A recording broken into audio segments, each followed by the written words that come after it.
आपल्यासोबत पृथ्वीबाबांच्या वहिनी आहेत. या ऐतिहासिक विजयाबद्दल आपण त्यांच्याकडून थोडक्यात माहिती घेऊया. वहिनी नमस्ते. नमस्ते. आपलं नाव? माझं नाव नम्रता विश्वप्रताप सिंग नाईक.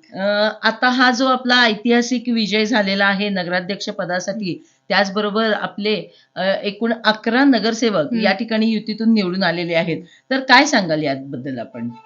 खरं तर हा विजय म्हणजे आमच्यासाठी खरंच ऐतिहासिक आहे. ही आमच्या अस्तित्वाची लढाई होती. पूर्ण आमची प्रतिष्ठा पणाला लागलेली होती आणि जसं आम्हाला अपेक्षित होतं तसंच यश मिळालेलं आहे. म्हणजे पृथ्वीबाबा पण जसे पाहिजे होते तसे निवडून आलेले आहेत आणि आमचे म्हणजे पॅनेल सुद्धा आमचं निवडून आलेलं आहे. त्यामुळे आम्ही खूप खुश आहे. म्हणजे आम्हाला शब्दात व्यक्त करू शकत नाही इतका आनंद झालेला आहे.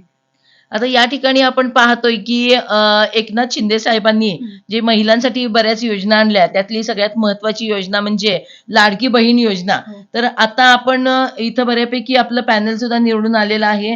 युतीमधले बरेच नगरसेवक झालेले आहेत आणि आपला मुख्य उमेदवार जो आहे नगराध्यक्ष पदाचा, तर त्यांच्या गळ्यात नगराध्यक्ष पदाची माळ पडलेली आहे. तर एक महिला म्हणून या ठिकाणी महिलांसाठी आपलं काय योगदान असेल किंवा पृथ्वी बाबांचं काय योगदान असेल? ज्याप्रमाणे तुम्ही आता म्हणला, की एकनाथ शिंदे साहेबांनी लाडकी बहीण योजना आणली आपल्या महिलांसाठी आणि त्यामुळे म्हणजे भरपूर महिलांना हे त्यांच्या हातात पैसे मिळायला लागले.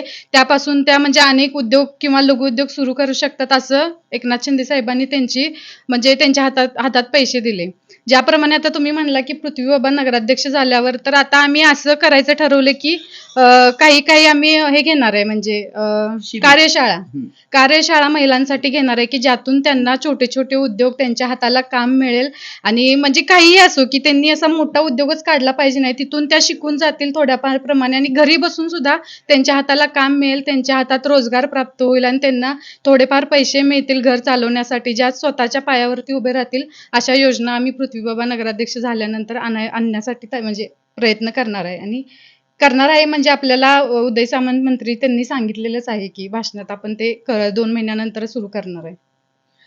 महिलांसाठी विविध कार्यशाळा घेऊन त्यांच्या ज्या काही शासनाच्या योजना आहेत त्या त्यांच्यापर्यंत पोहोचवून त्यांना छोटे-मोठे लघुउद्योग करण्यास प्रवृत्त करणे आणि त्यांच्याकडून हे उद्योग करून घेणे.